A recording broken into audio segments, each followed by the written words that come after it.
He was scared. He knew afterwards that those are angels who came to give him glad tidings. Now, at that moment, his wife appeared. And they gave her the good news of having a son. She said, يا ويلتا أألد وأنا عجوز? Shall I beget? Shall I deliver children while I am old? وَهَذَا بَعْلِي شَيْخًا, and this husband of mine is also too old? They said, أَتَعْجَبِينَ مِنْ أَمْرِ اللَّهِ, are you amazed of the decree of Allah? رَحْمَةُ اللَّهِ وَبَرَكَاتُهُ عَلَيْكُمْ أَهْلَ الْبَيْتِ, may the mercy and the blessings of Allah be upon you, أَهْلَ الْبَيْتِ.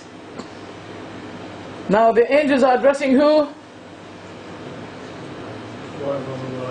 The wife of Ibrahim. It's very clear. The Quran is the judge. See, now you see and hear, at the day of judgment, you're going to be responsible for what you hear and see today. It's the Quran. Third verse. The mother of Musa, her son had been taken by Allah's care to the house of Pharaoh. To the house of Pharaoh. And Allah does the job.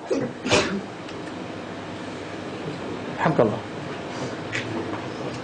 Now, Musa is hungry. And the wife of Pharaoh loved Musa. She brought all those suckling milk women, to give him milk. But the divine command was, decline. Oh Musa, decline. He's hungry. Allah controls everything. So Musa was refusing. As his sister was spying, standing from far, observing her brother, she immediately interfered and said, shall I guide you, direct you to an AHLUL BAYT, who will care for him, to you, and they are to him for his upbringing sincere. Thus we restored him to his mother. So that means, when his sister said AHLUL BAYT, she was talking about the household of Musa. And Allah restored Musa to AHLUL BAYT. Who were AHLUL BAYT? His mother. 3 times the word AHLUL BAYT is mentioned in the Quran, and 3 times was talking about the household, the wife. Some other verses we can find Ahl, but not AHLUL BAYT, which is the same. As you will see, for example, the 4th ayah, we will save you and your family except your wife. You and your family except your wife. Why? She was a disbeliever.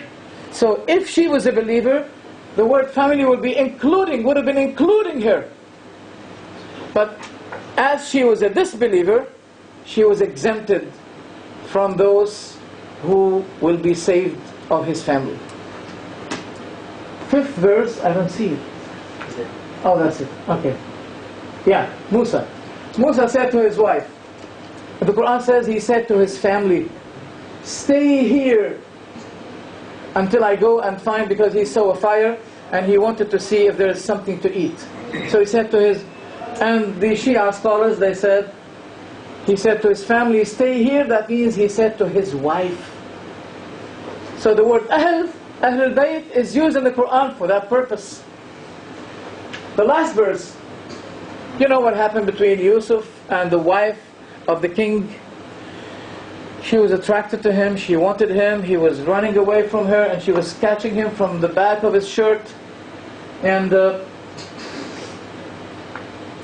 as he was running to the door, both are rushing to the door. She wanted him, and he wanted the door.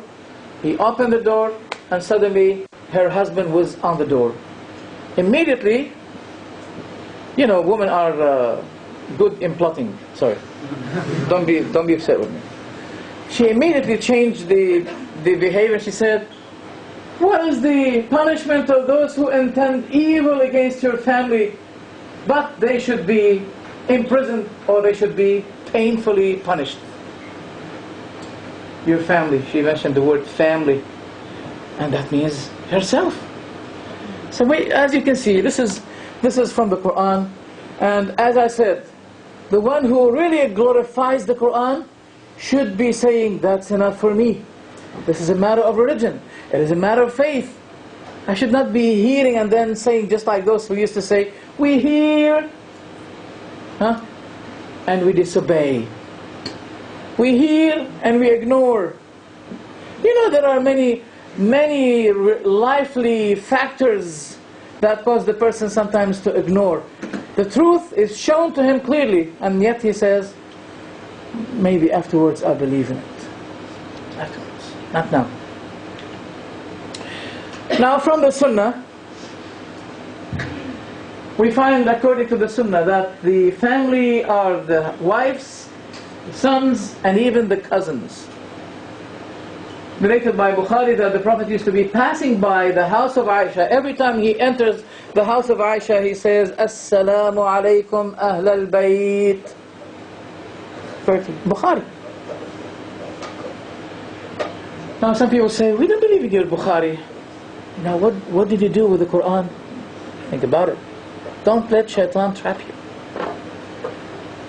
Also he was asked, ﷺ, how can we perform our prayer on you, O Prophet, in our prayer? He says, say, Allahumma salli ala Muhammad wa ala ali Muhammad. Say, O Allah, grant your salah on Muhammad and the family of Muhammad. Now listen here. There's something very important here. The word AHLUL BAYT, AHLU Muhammad, it means also every true follower of the Prophet Muhammad. Because the word al is referred, it has been used in the Quran as well for those followers of somebody. وَحَاقَ بِآلِ فِرْعَوْنَ سُوءُ الْعَذَابِ. The al of Fir'aun were severely punished. Al Fir'aun. He's not talking about his sons, about the followers of Fir'aun. So nevertheless, here, Allahumma salli ala Muhammadin wa ali Muhammad. Right after that, in Bukhari as well, in another narration, he says, say, Allahumma salli ala Muhammad wa azwajihi wa dhurriyyatihi. Grant your salah, O Prophet, O Allah, on your, on Muhammad and his wives and his sons. As a result, when Ahl Sunnah acknowledge that the sons of the Prophet are his Ahl, they do not ignore the wives, or the vice versa. When they acknowledge that the wives are the Ahl of the Prophet, they do not ignore the sons. They acknowledge both, the wives and the sons. While in the Shiites' perspective, no. They acknowledge the sons apart from the wives. And neither the language agree with them, nor the Quran agree with them, nor the Sunnah agree with them.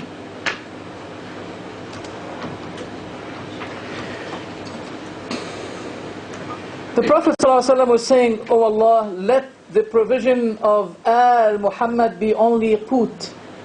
Qut, that means they don't spare more money, more food. Something that is sufficient for them to eat. This is only for the family of the Prophet. And that is a sign of the Prophet's reliability and credibility, because the Prophet is not allowed to take charity from people. Even his family, they're not allowed to take charity from people. No charity. It's not allowed. And if the Prophet died, his family are not allowed to inherit him. Any lively thing that the Prophet leaves should be for the poor people in general, not for his family. If the Prophet, in other words, if the Prophet was a liar, why should be he declaring to be a prophet?